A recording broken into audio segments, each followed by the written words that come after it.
Hi guys, this is Karina with Shot Heart Photography. So I have been asked, what do I do when I have no sessions? Like I've been getting Instagram messages about, what do you do when you have no sessions? Okay, we'll talk about that, but first, can we talk about this?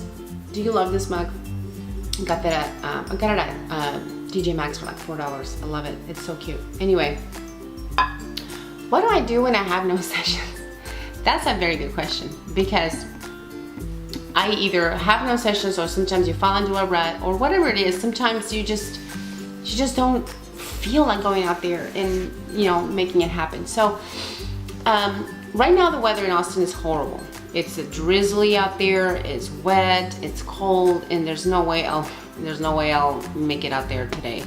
However, I did go out there today because one thing that I do is gear up for my next season. And I start to plan my marketing, approach for my next season. One thing that I have found as a photographer is really hard. It's really hard to get out of your A-list, right? You have your friends and you have your friends' families or whatever, and then you have your family and you shoot for them, and all that's great, and it's great for your marketing because you use those pictures and you put them on Instagram or whatever it is. And it's great for practice too. But at some point you gotta get out of that A-list, and you have to spread your wings and start to form your B-list. And that's of course clients that are not connected at all to your A-list. I call my B-list a completely organic list of clients that are not referred to me, or just go out there and look for myself. That's a really tough thing to do, because if you're an introvert, that's tough. I am not an introverted person, but I am not your social butterfly that's just everywhere. It's really tough. Sometimes it can be a little tough for me to go out there and make it happen. So there are several networks out there that will help you build your business. And that's one thing that I do on the days that are like this, is trying to find ways and trying to find strategies to form my B-list. One thing that I have done is try to contact networks that are in Austin for photography, and I have done that, and I have been pretty successful at that. I have done some events and things like that, and that's the way you meet people. I haven't met as many clients that way yet, but it's beginning to be pretty successful. I'm beginning to be pretty successful in that. Instagram is a great way to find out what communities are out there to help grow your business. So, and a lot of them have websites. So go to your local businesses in Instagram, and then tag them every time you have a picture put up. Tag them in there, and then go to their website and find out where their events are, find out what the contacts are. A lot of the time they'll let you take pictures. You can give them pictures, or there can be a trade agreement to where you do something for them, they do something for you, they let you in their events. And that's how you start networking with people. You have to start doing that, because it's really comfortable to be in your A-list. And I was in my A-list for a long time. Clients, my friends were my clients. My sister was my client. Her friends could be my clients, but they're all in Houston, so it's a lot harder, right? So you have to be able to get off of your A-list and into your B-list. That's a tough thing to do, but we all make it work. Also, if you're starting with photography and you have a full-time job and you want Monday through Friday, right? If you work for a major corporation, they may be able to allow you to design a flyer for, let's say, your spring sessions coming up. You give them the flyer and they put that flyer in their intranet. That wouldn't say that would be a B list. That's probably like an 8.1 list for me, because these are people that you actually know, that you work with. But it can be something successful for you to do. The only thing that I've found with that is that if you send your flyer for things like Valentine's Day, not everybody does that. And right after the holidays, people don't want to spend that much money, and they're trying to get their feet back, trying to get back on their feet from spending money in Christmas. So a Valentine's session is not really going to be a part of what they want to do or spend money on that. So I found that that's a little bit tougher. That's a little bit tough to do, to get a client for Valentine's, especially from work. So I'm gonna, I'm gearing up my marketing for spring. We'll see how that goes. It'll probably be a better marketing campaign for me. So that's what I do usually in the days that are not shooting at all. I'm trying to find network strategies to be able to form a B and a C list for me, for myself. Another thing that I do is I go to Ulta, I go to Sephora. Sometimes I buy something, sometimes I don't buy anything. I always like to find products that help me Monday through Friday in my job, for example, but also that help with photography. I like to find products that help me and make my photography easier, especially in fashion. So I go out there and find out what the trends are. I go out there and find out what products I would wear, what colors are in the season. I like to stay up on things like that. I didn't used to as much until I started doing photography. We're young only once, and I love to keep abreast of products that are coming up, what cuts corners, what makes something look better in lighting and what doesn't. There's nothing worse than to have a client that asks me, okay, we're gonna do a session outside, what makeup do you think I should wear? I don't want to feel that way. First of all, I love makeup and beauty, so that won't be a problem, but I don't want to find myself there. I want to find out what products will make my client's skin look better, because remember this, if you have clients that have good, they use good products for the photography, and a lot more can be concealed, whether they have a blemish or they have a mole or whatever it is, or they have bad acne or something like that. If they have a good product on, it'll be a lot easier to edit and less time to edit those pictures if the products that they have are good products.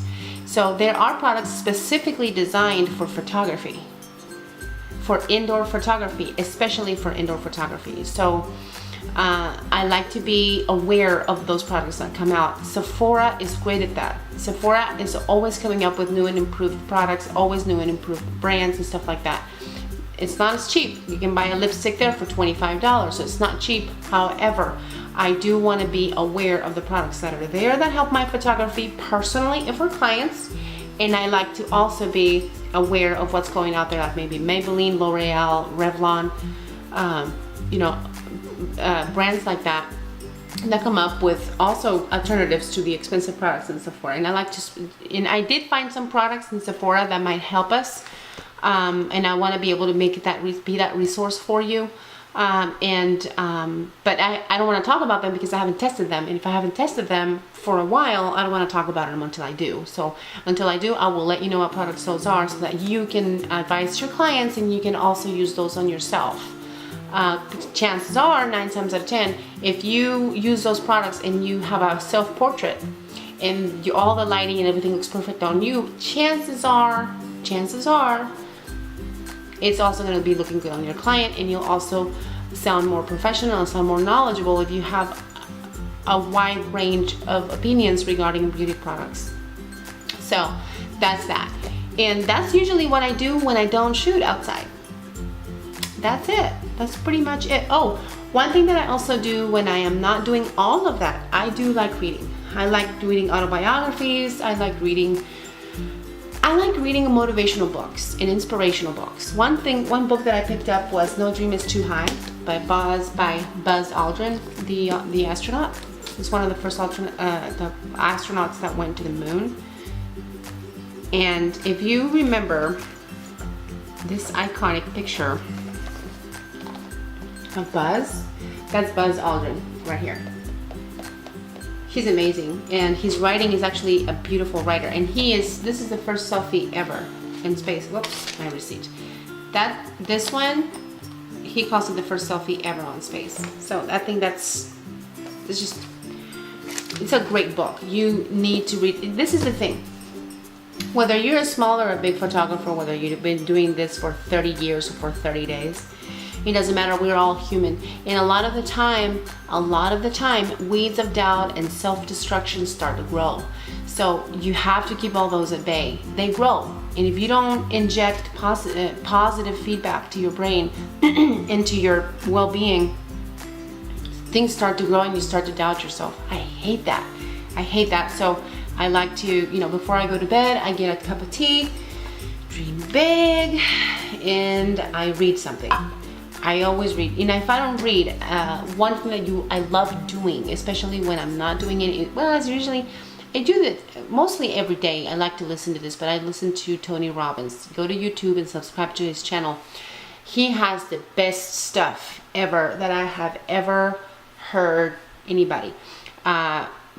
Tony Robbins is one and Jim Rohn is another one. You have to have material to keep you motivated to do what you're doing. Don't let go of your passion. Don't let go of photography. I know it's tough because I am there. Trust me, I am still building this. I've been in the business for 3 to 5 years and I'm still not all there. I still feel like I haven't given it all that I am and all that I want. It's really tough to, especially when you decide to get out of your A list. It's a comfortable spot, but you gotta get out there and you gotta network and you gotta tweak your personality, not change it, but tweak some things, enhance some things in order to get what you want. And that's just the nature of the beast. And not only that, you have to do that I think that you have to enhance yourself in every single profession. Doesn't matter what it is. We never know it all. We never presume to know it all. But you do have to tweak some things in order to get what you are looking for. So, and like Tony Robbins says, trust what you're attracted to. Not everything that we do Monday through Friday on a full-time job comes naturally. We have to work at a lot of it. In the passions that we have that God puts in our hearts, a lot of that comes naturally. I have been attracted to images since I was little. I never read an article. I would see a magazine, look at a magazine, I would never read the article. I would just always be interested in the pictures. I have been visual like that for as long as I can remember. So I will continue to put this out there. If you have a chance, pick up this book, and I can talk about it as I finish it and stuff. But that's all I have. I will see you next week. Thank you so much for listening to me. Thank you so much for all your help and your support. Don't forget to subscribe. Give this video a thumbs up. If you have any questions, just let me know. I will list down below the top that I have and the outfit that I have. If you like it, I can list that down there. Like I said, I shop in fashion just to help my photography. And to help you, and I will tell you what products help you that should help you in your photography. And even if you don't do photography, if you're a mom out there and you want to make things easier and faster, just listen to my channel. Also, if you like this look in my makeup, I will link all the products that I use down below. And like I said, we're all in this together. Let me be your resource. Thank you so much for everything you do, and thank you so much for listening, and I'll see you next week. Bye-bye.